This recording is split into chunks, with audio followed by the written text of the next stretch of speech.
Hello and welcome to another Raggy's beer review. So as part of my 2024 rediscovering of supermarket beers, today we're going over to Guinness and it's their original extra stout.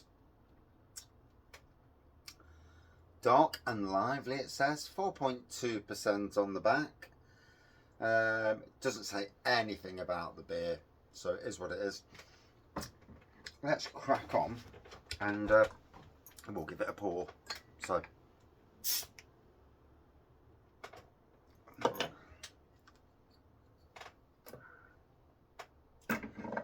although I would do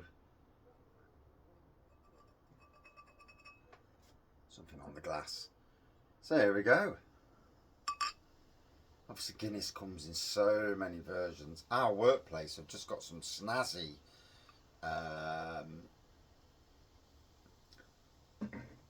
it must be like the version, look at that, great pour, crap pour as usual. Yeah, they've got this big loop thing that you put a can under, and basically it must do the same as what the nitro thing, the old Surga does.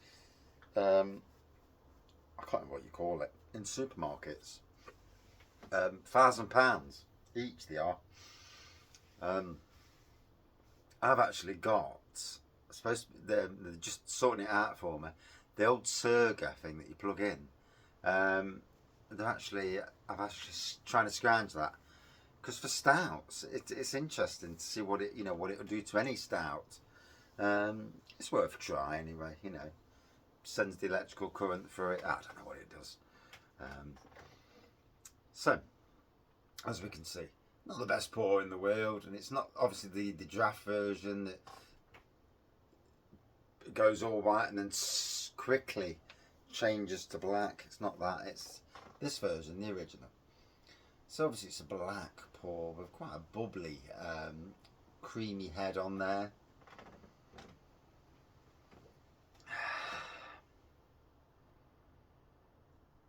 Malty, very subtle roasty toasty flavours coming off this.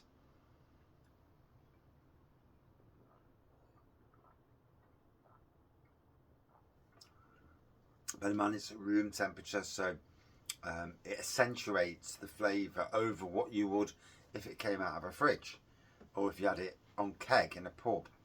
You had it on keg in a pub, a lot of the flavours are just not there, so it would appear more bland.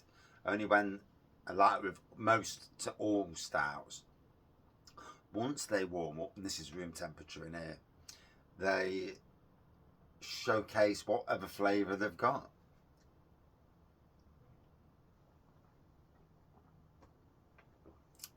Before I found real ales, I'd go to pubs and literally Guinness would be, if I was in beer drinking mood, Guinness would be the one, and most of the time it was the only one to try in those pubs that we used to frequent. These days we don't go in them pubs, we go in real ale pubs. But yeah, back in the day when we was going into town every Saturday night, getting drunk, going to nightclubs, boogieing away on the dance floor. Can't be done with it now. Not only that, I can't be done with a lot of the hassle that comes in town, and the element of the population that just think it's great to start scrapping in pubs, or you catch them by mistake, and next minute there's argy bargy, and it's like, whoa, calm it down.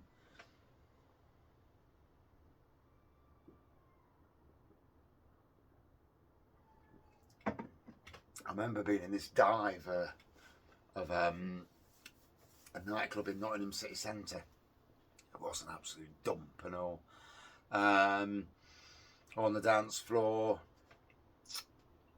and one of the youths who was with us, not my mate, but a mate of a mate, he barged into these lads. Next minute it's all kicking off, and one lad shot off out the place straight away. I went to him and says, "My lads, he's a prat. Don't get yourself into trouble over it." And sorted it, little me. Obviously, worked, working in public parks for most of my life. You get used to being a bit of a mediator, going up to people. I mean, we had it in the Arboretum. We had a group of Asian lads in the high school, and these high school lads, toffee nosed buggers, they'd they were doing their normal thing, and these Asian lads came on with baseball bats to deal some justice out, and I went up to them and says, "No, don't do that. You're gonna get you'll be the ones arrested. They'll get away with anything they've done beforehand that caused these issues." And they just walked off in the end, sorted them out, walked off, and calmed it down.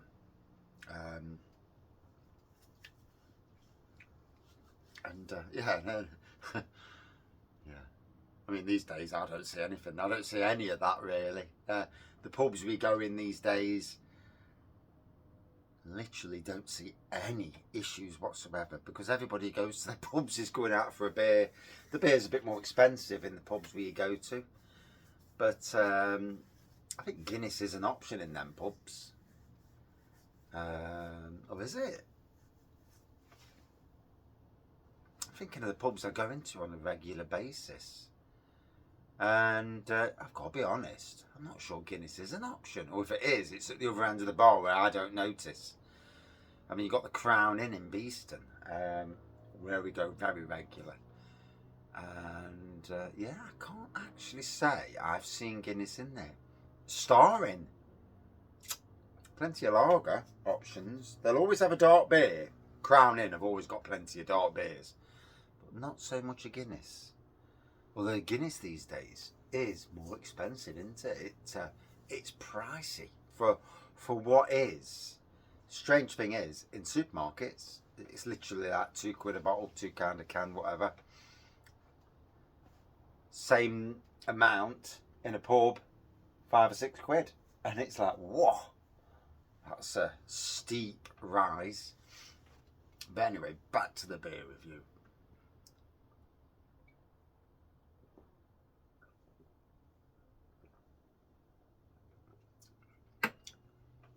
Gotta be honest, this is a lot more flavourful than the Guinness Draft.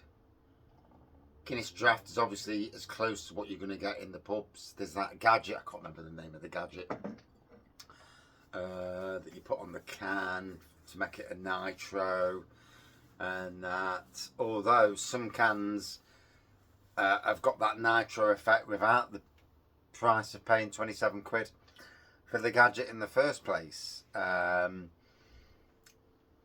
which is pricey. I wonder how many get nicked, but it is what it is. Then again, why would you bother? But I don't know. It's not for me. But in any case, it's delivering a nice enough stout. A positive way of looking at it, Guinness Original. If you're new on your journey into dark beers, then Guinness Original, because it's not got lots of flavours, it is what it is. It's malty, slightly roasty toasty. There's hints, very subtle hints of chocolate in the background, and it delivers that. So as a subtle beer, it delivers it, and as a subtle bit, it wins, because subtle is what a lot of people love. Not everybody, no. I mean, I came from a lager background, and I used to drink Guinness when I was had enough of the lager. So I was used to it anyway. I mean, I'd be going in the old Larry Lloyd pub in Stage Door, as it used to be called. And I think, is it called the Stage now? On the Parliament Street in Nottingham, and they used to have Guinness Blue, and yeah, we used to have that back in the day. Yeah, me and the lads, Keith and Graham, and with our partners, Emma, Deborah, and obviously my wife Tracy. And we'd go out drinking, and those days have gone. I have not been out drinking in town at those sort of pubs 7 years or more, and I don't see any change to that because my drinking with the beer reviews has changed, you know, and not only that, I can't afford to because the price is just horrendous prices. So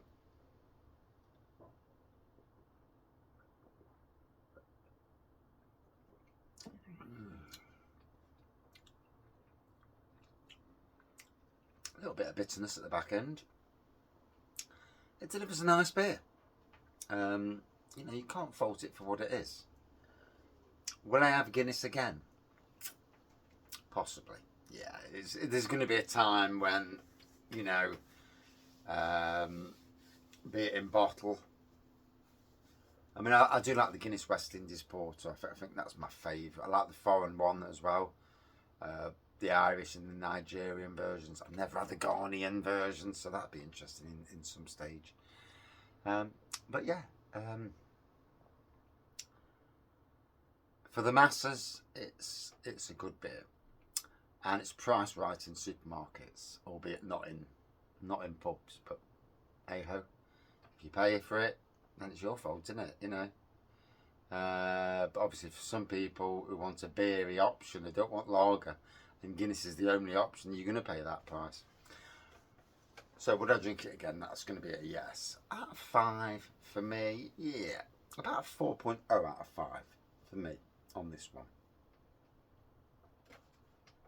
It is what it is. I know what it is. Most people do know what it is, but I won't be cruel to something that still delivers what it's delivered all these years. Thank you for watching. See you soon.